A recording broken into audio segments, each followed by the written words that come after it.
Perkenalkan, nama saya Sipa Jurnan Sution. Saya dari kelas 10 IPA 3. Saya dari tim 4B. Di sini saya akan mempresentasikan materi saya yang berjudul Aves. Baik, kita akan masuk ke dalam pengertian Aves. Apa itu Aves?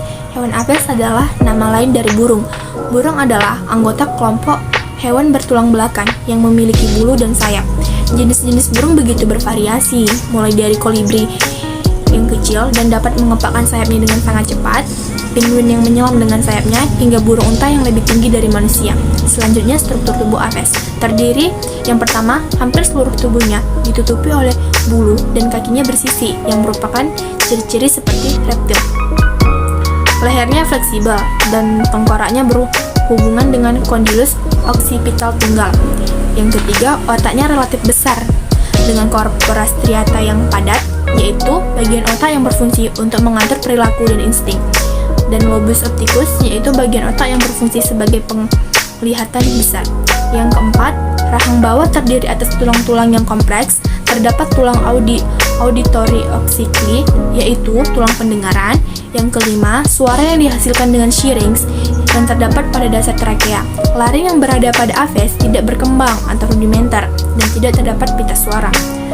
Yang keenam, tidak memiliki gigi kecuali gigi telur yang dibutuhkan untuk membantu penetasan.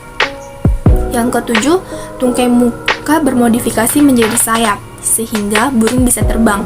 Yang kedelapan, tulang panjang maupun tulang vertebrata atau tulang belakang tidak memiliki epiphysis. Yang kesembilan, tidak memiliki diafragma. Selanjutnya, ini adalah gambar-gambar kerangka Aves yang terdiri atas tengkorak, rongga mata, rahang, tulang leher, tulang rusuk, tulang dada, tulang kering, tulang jari, tulang telapak kaki, tulang paha, tulang panggul, humerus, radius, ulna, sayap, dan tulang sayap.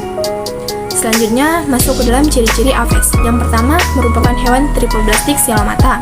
Yang kedua, bentuk tubuhnya simetris bilateral. Yang ketiga, termasuk hewan berdarah panas. Yang keempat, tubuhnya ditutupi oleh bulu. Yang kelima, jantungnya terdiri atas 4 ruang, 2 ruang antrium dan 2 ruang ventrikel dengan sekat yang sempurna. Yang keenam, organ penglihatan, pendengaran, dan suara sudah berkembang dengan baik. Yang ketujuh, otot dada besar atau musculus pectoralis major dan otot dada kecil atau musculus pectoralis minor merupakan otot-otot tubuh yang berfungsi penting untuk terbang. Dan yang kedelapan, bernapas dengan paru-paru yang dibantu oleh kantung udara atau sakus pneumaticus. Yang kesembilan, sistem pencernaannya terdiri atas saluran pencernaan makanan, yaitu melalui mulut sampai kloaka, dan kelenjar pencernaan, yaitu kelenjar ludah, hati, dan pankreas. Dan yang ke-10, reproduksi secara ovipar dengan fertilisasi internal. Selanjutnya, sistem reproduksi. Sistem reproduksi pada Aves berkembang biak dengan cara bertelur atau ovipar. Fertilisasi terjadi di dalam tubuh. Hal ini dilakukan dengan cara saling menempelkan kloaka. Pada burung betina, hanya ada satu oparium, yaitu oparium kiri. Oparium dilekati oleh suatu corong penerima ovum yang dilanjutkan oleh ovidu. Ujung ovidu membesar menjadi uterus yang bermuara pada kloaka. Pada burung jantan, terdapat sepasang testis yang berhimpit dengan ureter dan bermuara di kloaka. Selanjutnya, masuk ke telur Aves. Cangkang telur berfungsi sebagai pelindung utama telur. Membran cangkang merupakan selaput tipis di dalam cangkang telur.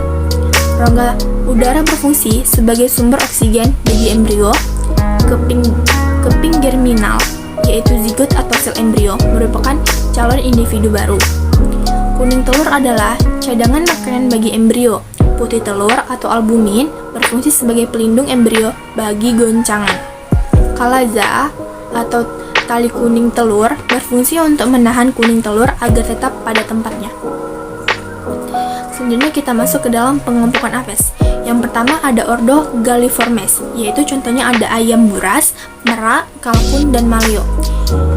Yang kedua ada ordo Strutioniformes, yaitu contohnya ada burung unta.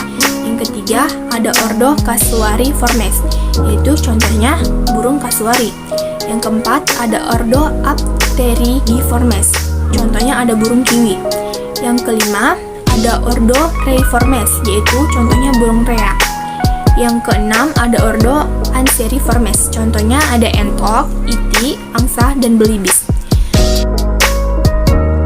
Yang ketujuh ada ordo Kisoniformes, yaitu ada burung bleko, flamingo, dan bangau Jawa.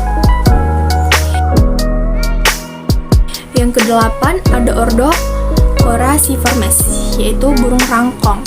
Yang kesembilan ada ordo Columbiformes, yaitu burung merpati, contohnya ada burung merpati, perkutut, dan tekukur. Yang ke-10 ada ordo Opodiformes, yaitu contohnya ada burung kolibri dan burung walet. Selanjutnya kita masuk ke dalam peran Aves.